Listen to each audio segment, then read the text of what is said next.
Welcome to tape ice.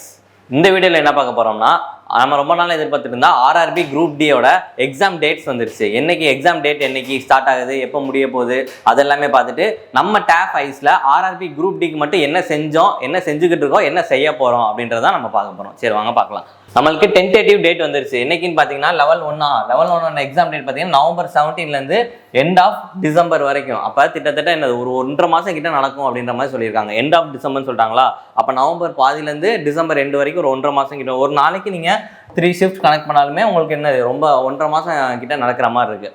Okay, இப்போ பார்த்தீங்கன்னா link for viewing the exam city and downloading of travel allowance for SC/ST candidate will be made live around 10 days period to exam date. அப்படின்னா exam டேட்டுக்கு முன்னாடி, exam என்னைக்கு date வருதோ அதுக்கு உங்களுக்கு 10 நாளைக்கு முன்னாடி உங்களுக்கு எக்ஸாம் சிட்டி அண்ட் டேட் வரும். அது வந்து SC/ST ஸ்டூடெண்ட்ஸ் ஆனாங்கன்னா அவங்களுக்கு ட்ராவல் அலவன்ஸும் அதில் வந்துடும்.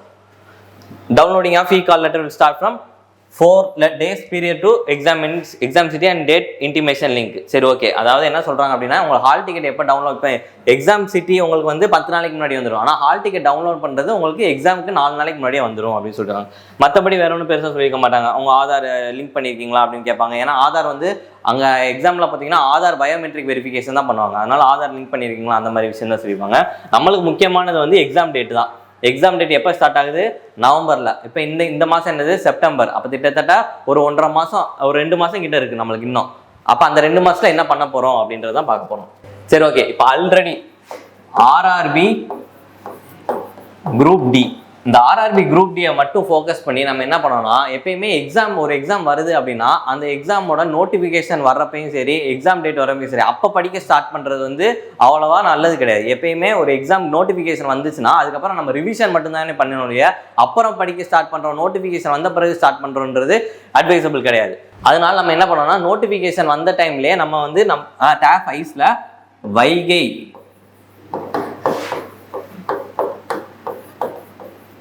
டெஸ்ட் சீரிஸ் போட்டிருந்தோம். வைகை டெஸ்ட் சீரிஸ்ன்றது ஒரு ஆஃப்லைன் டெஸ்ட் சீரிஸ். மோர் தென் 40+ டெஸ்ட் நம்ம ஆஃப்லைனில் கொடுத்துருந்தோம். எல்லாமே சாப்டர் வைஸ் பிரித்து, செக்ஷனல் பிரித்து, ஒவ்வொரு டாப்பிக்காக பிரித்து கொடுத்துருந்தோம். இப்போ பர்சன்டேஜ், இப்போ ஒரு டெஸ்ட்டில் பார்த்தீங்கன்னா பர்சன்டேஜ், ஹிஸ்ட்ரியில் ஒரு டாபிக், ரீசனிங்கில் ஒரு டாபிக் இருக்கும். அது மாதிரி நம்ம வந்து வீக்லி 3 டெஸ்ட் அந்த மாதிரி கனெக்ட் பண்ணியிருந்தோம். அது வந்து வைகை டெஸ்ட் சீரிஸ். இது வந்து முழுக்க குரூப் டியை ஃபோக்கஸ் பண்ணி மட்டுமே. இது பார்த்தீங்கன்னா மோர் தென் 4 months முன்னாடி நம்ம ஸ்டார்ட் பண்ணது.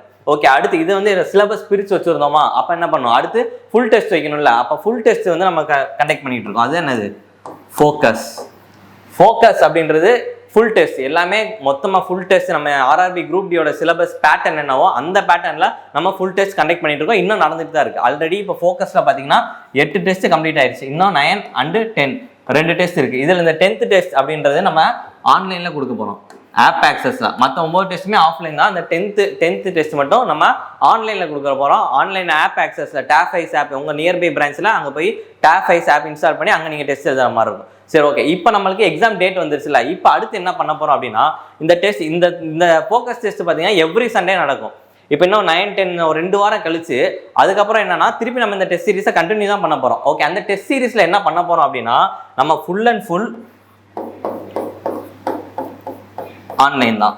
இப்போ இந்த ஃபோக்கஸ் பார்த்தீங்கன்னா 9 டெஸ்ட் உங்களுக்கு ஆஃப்லைன் நடந்துச்சு, ஒரு டெஸ்ட் மட்டும் நம்ம ஆன்லைனில் கனெக்ட் பண்ணணுமா. அடுத்த வாரம், அதாவது இதுக்கப்புறம் இந்த 10வது டெஸ்ட்டுக்கு அப்புறம் நடக்கிற எல்லா டெஸ்ட்டுமே ஆன்லைனில் மட்டும்தான். சரி ஓகே, இந்த ஆன்லைனில் என்ன பெனிஃபிட் அப்படின்னு பார்த்தீங்கன்னா, இந்த ஆன்லைன் ஆப் ஆக்சஸா ஆல்ரெடி பார்த்தீங்கன்னா ஆர்ஆர்பி NTPC நடந்துட்டு இருக்கு. Graduate level, under graduate level ரெண்டுமே நடந்துருச்சா. இப்போ கிராஜுவேட் லெவல் முடிஞ்சிருச்சு. இந்த கிராஜுவேட் லெவலில் பார்த்தீங்க அப்படின்னா ரயில்வே பேட்டர்ன் வந்து எப்படி இருக்கும் அப்படின்னா, கொஸ்டின்ஸ் வந்து மிக்ஸ்டாக இருக்கும். இப்போ வந்து ரீசனிங் இருக்குது ஃபர்ஸ்ட் கொஸ்டின் அப்படின்னா, அடுத்து வந்து மேக்ஸ் இருக்கும், அடுத்து சயின்ஸ் இருக்கும், அடுத்து வந்து ஜென்ரல் ஸ்டடீஸ் இருக்கும், திருப்பி மேக்ஸ் வரும். அந்த மாதிரி மிக்ஸ்டாக வரும். ஆனால் SSC பேட்டர்ன் பார்த்தீங்கன்னா ஒரு 4 செக்ஷன் இருக்கா. என்னென்ன இருக்கும்? மேக்ஸு, ரீசனிங், இங்கிலீஷ், GS 25 தனித்தனியாக இருக்கும். அப்படி தான் இருந்துச்சு. ரயில்வேல பார்த்தீங்கன்னா எல்லாமே மிக்ஸ்டாக இருக்கும். ஆனால் இப்போ அடுத்த அண்டர் கிராஜுவேட் எக்ஸாம் நடக்கிறப்ப என்ன பண்ணிட்டாங்க அப்படின்னா, அதையுமே அவங்க பிரித்து கொடுத்துட்டாங்க. மேக்ஸ்லாம் ஒரு செக்ஷன். இப்போ அண்டர் கிராஜுவேட்டில் பார்த்தீங்கன்னா உங்களுக்கு வந்து 30-40 இருக்கும். Maths, reasoning, general studies. இந்த மேக்ஸ் 30னா அந்த 30ல் மேக்ஸ் மட்டும்தான் இருக்கும். 30 ரீசனிங் அப்படின்னா அந்த 30ல் ரீசனிங் மட்டும்தான் இருக்கும். 40 GSனா அந்த 40ல் GS மட்டும்தான் இருக்கும். ஆனால் முன்னாடி கிராஜுவேட்டோ, இதுக்கு முன்னாடி அந்த ரயில்வே எக்ஸாம் இல்லை, இது எல்லாமே மிக்ஸ் பண்ணி தான் இருக்கும். டைமிங் பார்த்தீங்கன்னா அதே தான், 1.5 hours தான், 90 minutes. இது எல்லாமே மிக்ஸ்டாக இருக்கும் உங்களுக்கு முன்னாடி. ஆனால் இப்போ அண்டர் கிராஜுவேட், இப்போ நடந்துட்டு இருக்க அண்டர் கிராஜுவேட்ல இந்த மாதிரி பிரித்து கொடுத்துருக்காங்க.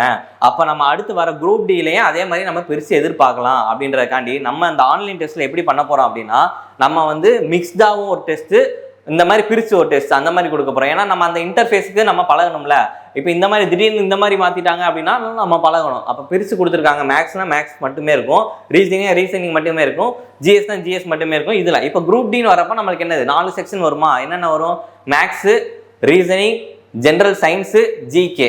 மேக்ஸ் பார்த்துட்டீங்க அப்படின்னா உங்களுக்கு 25 கொஸ்டின்ஸ் வருமா?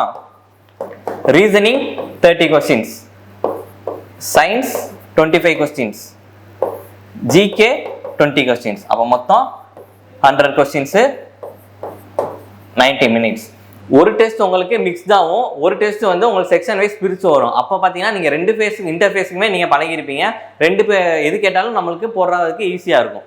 ஓகே, இந்த டெஸ்ட் பார்த்தீங்கன்னா உங்களுக்கு அடுத்து இந்த ஃபோக்கஸ் டெஸ்ட் 10க்கு அப்புறம் எவ்ரி சண்டே எக்ஸாம் வர வரைக்கும் உங்களுக்கு நடக்கும். அந்த டெஸ்ட் எல்லாமே ஆப் ஆக்சஸில் தான் நடக்கும். நீங்கள் நியர்பை பிரான்ச்சில் எங்கேனாலும் போய் எழுதிக்கலாம். அதுக்கப்புறம் இந்த 10வது டெஸ்ட்டுக்கு அப்புறம் நீங்கள் அட்டன் பண்ணுற மொத்த டெஸ்ட்டுக்கும் வந்து உங்களுக்கு 99 ருபீஸ் தான். நீங்கள் 99 ருபீஸ் பே பண்ணிட்டீங்க அப்படின்னா நீங்கள் அடுத்து வர எக்ஸாம் வர வரைக்கும் அந்த சண்டே நீங்கள் எவ்ரி சண்டே போய் அந்த ஆப்பில் நீங்கள் டெஸ்ட் போட்டு பார்த்துக்கலாம். உங்களுக்கு இந்த டெஸ்ட்டை பற்றி வேறு ஏதாச்சும் டவுட் இருக்குது, வேறு ஏதாவது கிளாரிஃபிகேஷன்னா இந்த நம்பர் கால் பண்ணுங்கள். 9363620300. இந்த நம்பர் கால் பண்ணிங்கன்னா உங்களுக்கு மேலும் தகவல் அதில் சொல்லுவாங்க. தேங்க்யூ.